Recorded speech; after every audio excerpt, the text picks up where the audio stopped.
আসসালামু আলাইকুম, সকলকে আন্তরিক প্রীতি ও শুভেচ্ছা জানিয়ে শুরু করছি আজকের আরেকটি নতুন ভিডিও।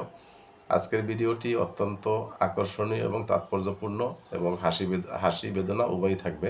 তবে যারা আওয়ামী লীগের কঠিন ভক্ত অনুসারী আছেন তাদের জন্য বেদনার হবে।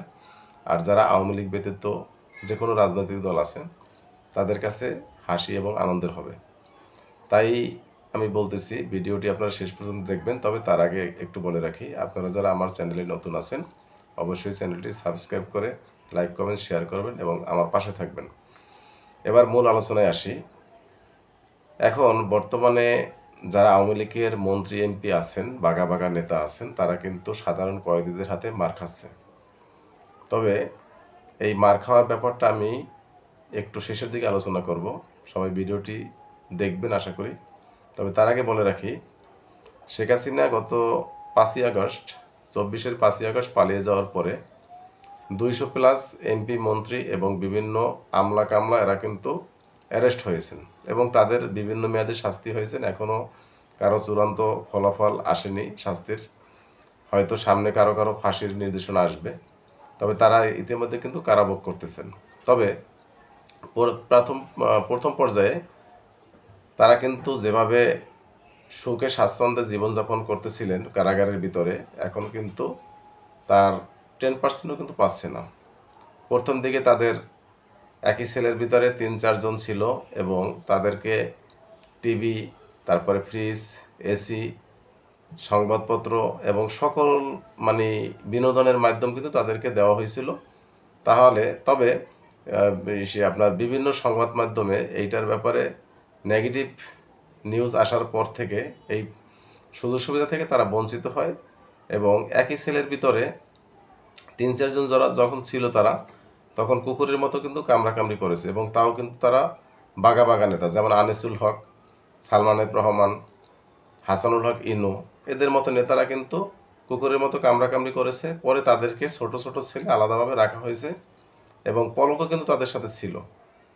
তো এখন আগে কিন্তু তাদের ফ্যামিলি থেকে খাবার দিয়ে আসার একটা সুযোগ ছিল প্রতিদিন, এখন কিন্তু সেটা হয়তো সপ্তাহে একবার পারে। আর ফ্যামিলিরও অতটা আগ্রহ আগের মতো নেই, কারণ আত্মীয় স্বজন নিকটতম ফ্যামিলির তো আসলে কেউই তাদের দেশে নাই।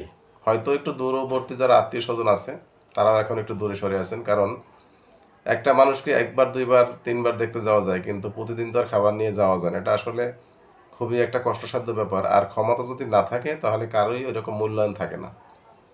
তো যাই হোক, এবার মূল আলোচনায় আসি। এই যে বাঘা বাঘা এমপি মন্ত্রী আছে, আমলারা আছে, তারা কিন্তু কারাগারের সেলের বাহিরে অনেক সময় ঘুরতে বের হয়, হাঁটতে বের হয়। তখন সাধারণ যারা কয়েদি আছে তারাও কিন্তু ঘুরতে ফিরতে বের হয় এবং তাদের সাথে দেখা হলে পরে তারা কিন্তু হাতের কাছে যা পায় তাই দিয়েই পিটায়। তা মজার ব্যাপার হচ্ছে, সেদিন সালমান এফ রহমান এবং সাবেক বিচারপতি মানিক, এদের দুইজনকে কিন্তু ওই যে রান্না করার জন্য আমের লাকড়ি থাকে, বরিশালের ভাষায় বলা হয় আমের চলা, ওই আমের চলা দিয়ে পাছার উপরে ইচ্ছে মতো পিটাইছে। পিটানোর পরে সালমান এফ রহমান দৌড় দিছে, আর মানিক কিন্তু অসুস্থ বেশি, সে আর দৌড় দিতে পারে না, সে অনেকগুলি মার খেয়েছে। এবং ওখানে যারা কারারক্ষী ছিল তারা এসে তাদেরকে ওখান থেকে সরিয়ে নেয়। তখন কারারক্ষীরা জিজ্ঞেস করে যে এই মুরব্বীদের আপনারা মারতেছেন কেন? তখন এর ভিতরে একটা লোক, সে কিন্তু ইন্ডিয়ান একটা ছবির ডায়লগ দিছে যে জানার কোনো শেষ নাই, মায়ের খাওয়ার কোনো বয়স নাই। তো চিন্তা করেন, তাদেরকে এখন সাধারণ কারাগারের যারা সাধারণ কয়েদি আছে তারাও কিন্তু দেখতে পারতেছে না। এক হচ্ছে তাদের রাজনৈতিক অবস্থা শেষ, ক্যারিয়ার শেষ, আবার জেলে যে সুন্দরভাবে জীবনযাপন করবে সেটাও কিন্তু এখন নাই। তো দেখেন, আসলে পাপ কিন্তু বাপকেও ছাড়ে না, এটাই সত্য কথা। যেমন কর্ম তেমন ফল, তো সেটাই তারা এখন ভোগ করতেছে। যাই হোক দর্শক শ্রোতা, আপনাদের সামনে আজকে আর ভিডিওটি লম্বা করব না, আমার মূল সারমর্মটা আপনাদের সামনে তুলে ধরলাম, হয়তো আপনারা বুঝতে পেরেছেন। আর এই ব্যাপারে যদি আপনাদের কোনো মন্তব্য থাকে কমেন্ট সেকশনে এসে আমাকে বলে যাবেন। আর ভিডিওর ভিতরে কোনো ভুল ত্রুটি হয়ে থাকলে ক্ষমা দৃষ্টিতে দেখবেন। আবারও বলছি, চ্যানেলটি সাবস্ক্রাইব করবেন এবং লাইক কমেন্ট শেয়ার করে পাশে থাকবেন। ধন্যবাদ সকলকে। আসসালামু আলাইকুম রহমতুল্লাহ।